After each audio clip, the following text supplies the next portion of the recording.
Art Spotlight, where I, Mahak Dagar, speak to student creatives in the field. Today, we shine a spotlight on Sajni Jethwa, a fourth-year medical student at the University of Nairobi who has discovered her own artistic niche.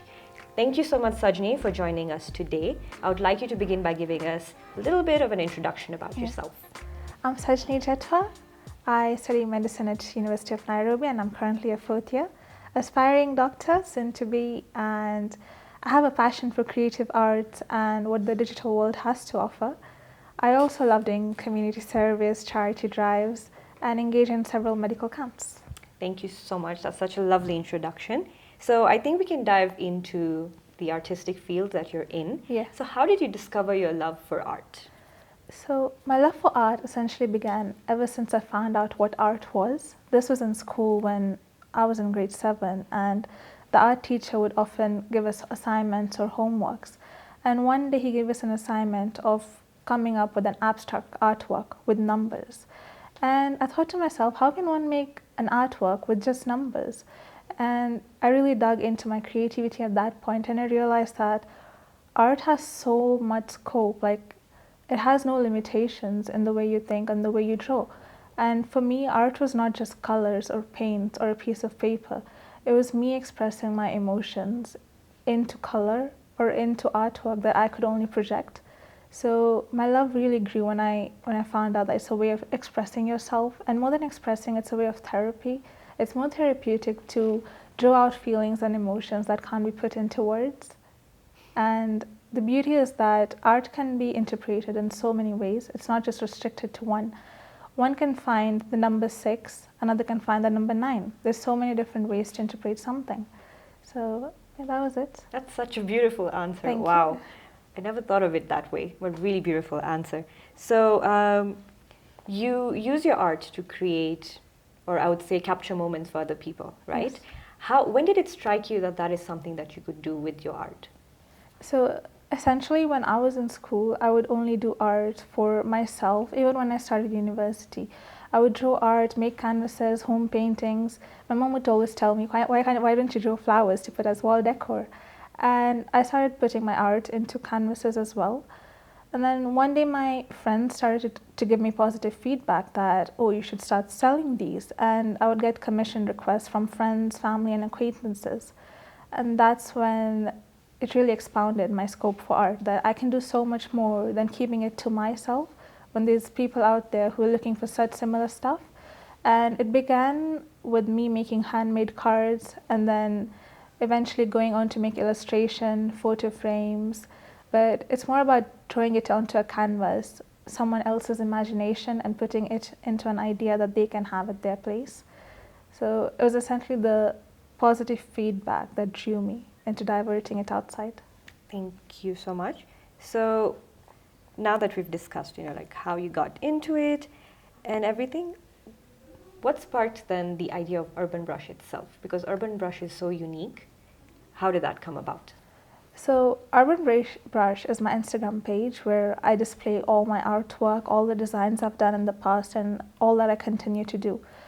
Before I would do artworks, I would put them on my personal Instagram page and I'll put them on my stories. But one day it hit me that my content is just not for me to see. Everyone in the world deserves to know the kind of art that is out there. So I came up with the idea of putting up an Instagram page just to display the art. And the first time I made it, my art page name was Sajni X Art.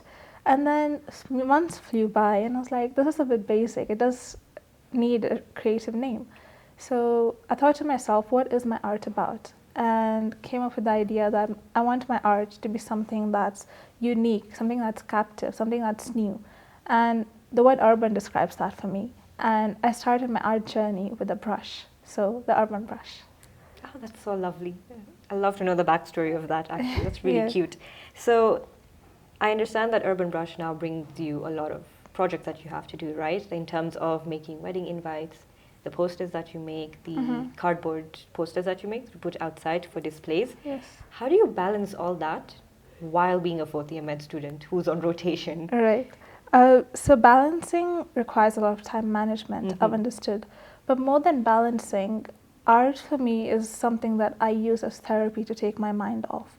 med school itself can be a lot daunting if you don't know where you can use your mind off studying, especially when there's long hours of work when you come home from university and still have to study. It's very easy to get burnt out. So art was a form of escape for me to like put my mind off med school. But when med school takes a toll, it's very essential for me to keep my mind off art and just focus solely on school. So it's a lot of time management and prioritizing. But when I have orders for friends or family to do, then I have to make time for it. Sometimes I would even stay up at night just to complete an artwork or to finish an assignment. So it's a lot of priority and time management. Thank you for that. I've always wondered how you do it, and thank you for sharing that. So you've been, in your art journey for quite a long time. What has been your most standout moment from it? I think standout moment was when I had designed a wedding invite for a couple. And it may seem that it's just an invite, there's not much depth into it. But when you look at it, it's the starting of someone's beautiful life ahead. And for me to be a part of someone's ahead journey, and it's just a beautiful feeling that I could be a part of something so majestic and the start of something so beautiful, as well as creating artworks that I could display at home. And every time I look at it, I remember a time or something that I was feeling. So standout moment is every time I draw on a canvas. I always have a standout moment because drawing on a canvas, it helps you reflect internally so much that every time you draw on a paper, it's you pouring your heart out onto something. So every time I've made an artwork, I've had a moment. That's so lovely, and it's nice to know that you find so much pleasure when you're helping people. Marriage is a huge thing, right? It really is. So is there a piece you've created so far that you feel like you're extremely proud of? A piece, I would say, I'm proud of every single drawing I've done because I've dedicated so much time to it. But when I was in university in my first year, I remember we have an organization called AMSN, which is essentially the Students' Association for Medical Students. And they had a competition running for breast cancer awareness. And I thought to myself, why not use this opportunity to engage in it and combine, and let's see where art and medical life goes together. So I took part in it and created an animation video about breast cancer awareness. And that went on to YouTube and their Instagram pages.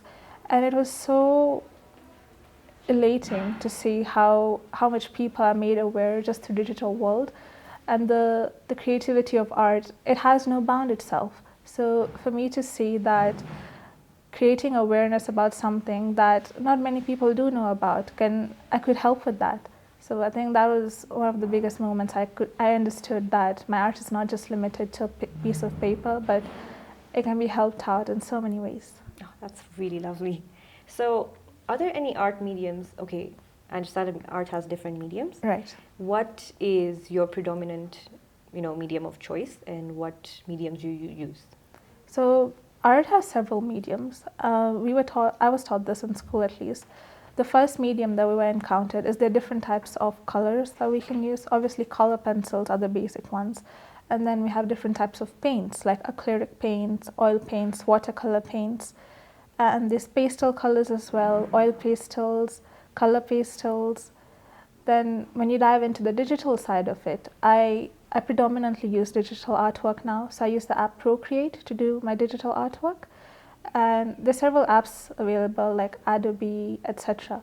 And the medium for artwork would say some use color paper, some use canvases to portray their artwork. So art really would have no limitation. There's so many mediums to use, so many different ways for someone to express themselves. I found myself starting with watercolor paints, but watercolor paint requires a lot of patience, which I've realized that's why it's hard to make time for it. But once you dive into an artwork, you just feel like completing it. So watercolor is beautiful. And oil pastels are pretty great as well. Yeah. Thank you so much. So are there any limitations when it comes to the kind of art you do, whether it be, of course, digitally, or even when you're using canvases or paper? So canvases and paper, there are no limitations, I'd say, because they're easily accessible and there's no creativity that's limited to it. But for digital, it's the limited awareness amongst the population that there is. Let's say for digital invites, they save on cost, they save on paper, they save on electricity. So with digital artwork, there are a few limitations because most people do not know about them, and the fact that invites or digital e-vites that are sent by phone, they're so much easier to communicate. You can send an e-vite to someone who's right across the world, hours away from you, rather than sending it by card. It saves on paper, eco-friendly. It does use a bit of electricity to make the design, but compared to the cost it would take to print a paper, run a paper through ink, it saves on so much fuel it would take, and just the creativity that's bound to creating something digitally than it is on paper. I think it would be better if some stuff was changed to online rather than it is to card. But the only limitation I could see for digital artwork is that the awareness is quite limited for it. So for our final bit, I would ask you to give us a closing statement to people who are creatives and what you would say to them as Sajni, who runs Urban Brush. Thank you. So firstly, I would like to appreciate Mahak and her team for this grateful opportunity.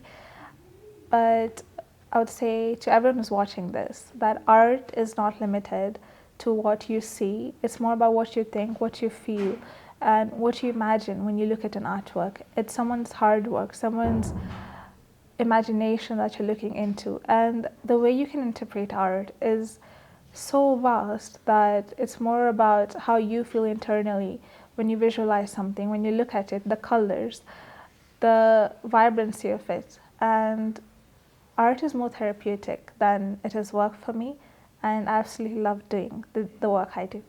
Thank you so much, Sajni, for speaking to us today. And thank you all for watching the video today. If you're interested in Sajni's work, you can find her on Instagram as The Urban Brush. I will, of course, put the link down below. Please like, subscribe, and share to this video. And if you have any comments that you'd like to make, feel free to do so. Thank you so much.